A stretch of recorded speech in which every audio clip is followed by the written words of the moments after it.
Scene imagine करो, एक WhatsApp group पे किसी ने मैसेज भेजा, कल से स्कूल्स परमानेंटली बंद होने वाले हैं। 99% लोग क्या करेंगे? पैनिक फॉरवर्ड करेंगे। तो कैसे सोचते हैं lawyer? They hate weak logic. Law schools आपको आंसर्स नहीं सिखाते, वो आपको क्वेश्चन पूछना सिखाते हैं। आप ऑटोमेटिकली जज करना। So ready? एक आदमी रात के 2 बजे किसी के घर के बाहर खड़ा था। सस्पिशियस? शक? मोस्टली लोग कहेंगे यस। इसीलिए कॉन्ट्रैक्ट्स 40-40 पेजेस के होते हैं। राइटर इन्हें बोर करने के लिए नहीं लिखता, फ्यूचर में होने वाली पॉसिबल फाइट्स को रोकने के लिए लिखता है। एक मर्डरर, एक इनोसेंट आदमी और एक लॉयर, तीनों एक ही रूम में खड़े हैं। मर्डर किसने किया? सरप्राइजिंगली लॉयर का ये पहला सवाल होता ही नहीं है। उसका पहला सवाल होगा कि तुम प्रूफ क्या करना चाहते हो। और बस इस एक ही लाइन में लॉयर और बाकी दुनिया का डिफरेंस छुपा हुआ है। Hello everyone, welcome to the platform of PW CLAT. I am advocate Mansi Jain. एक सीन इमेजिन करो, एक व्हाट्सएप ग्रुप पे किसी ने मैसेज भेजा, कल से स्कूल्स परमानेंटली बंद होने वाले हैं। 99% लोग क्या करेंगे? पैनिक फॉरवर्ड करेंगे, कमेंट करेंगे। वहीं एक लॉयर, वो सिर्फ एक लाइन पूछेगा, what is the source of this information? Welcome to the most dangerous superpower that a lawyer develops. Not arguing, not speaking English, not wearing a black coat. The superpower is doubting everything. तो कैसे सोचते हैं lawyer? They hate weak logic. कभी किसी lawyer से debate की है? बहुत इरिटेटिंग लगते हैं ना? आप बोलोगे सब लोग ऐसा करते हैं। लॉयर बोलेगा सब कौन? आप बोलोगे ऑब्वियसली। लॉयर बोलेगा ऑब्वियस किस बेसिस पर? तुम बोलोगे मुझे पक्का पता है।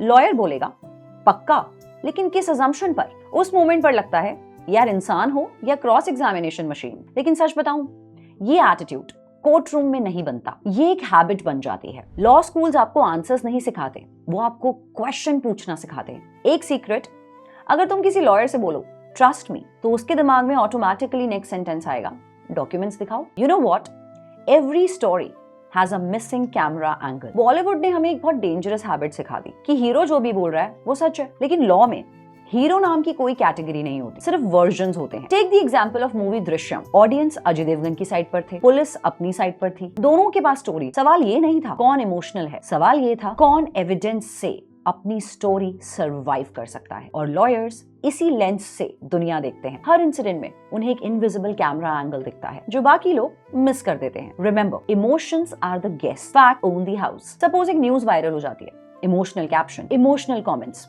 Public sentiments, emotions. लॉयर काम, नॉट बिकॉज लॉयर्स के अंदर इमोशंस नहीं होते, बल्कि इसलिए कि कोर्ट रूम में इमोशंस को विटनेस बॉक्स नहीं मिलता, एविडेंस को मिलता है। लॉयर्स को बचपन से कोई सुपर पावर नहीं मिलती, उनको मिलती है ट्रेनिंग कि रिएक्शन और कंक्लूजन के बीच में थोड़ा डिस्टेंस रखो। और बिलीव मी, आज के सोशल मीडिया के जमाने में ये स्किल गोल्ड से भी महंगा है। अब थोड़ा डेंजरस गेम खेलते हैं। मैं सेंटेंस बोलूंगी, आप ऑटोमेटिकली जज करना। So ready? एक आदमी रात के 2 बजे किसी के घर के बाहर खड़ा था। सस्पिशियस? शक?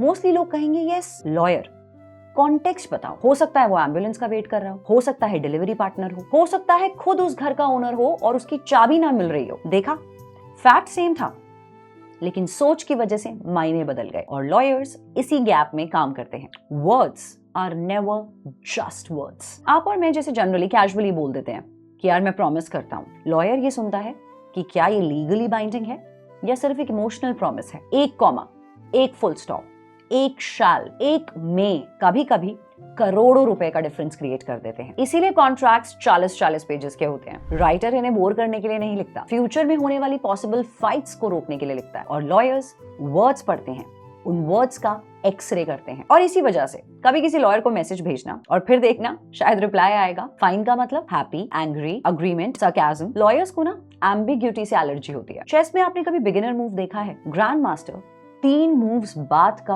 गेम समझ लेता है। लॉयर्स भी वैसे ही होते, वो सिर्फ ये नहीं सोचते कि आज क्या होगा, वो सोच सकते हैं कि अगर ये बात बोली तो सामने वाला क्या बोलेगा, फिर जज क्या पूछ सकते हैं, उसके बाद मेरा आंसर क्या होना चाहिए। कॉन्वर्सेशंस उनके लिए टेबल टेनिस गेम नहीं होती, स्ट्रैटेजी गेम होती है। याद रखना, the most expensive word is Y.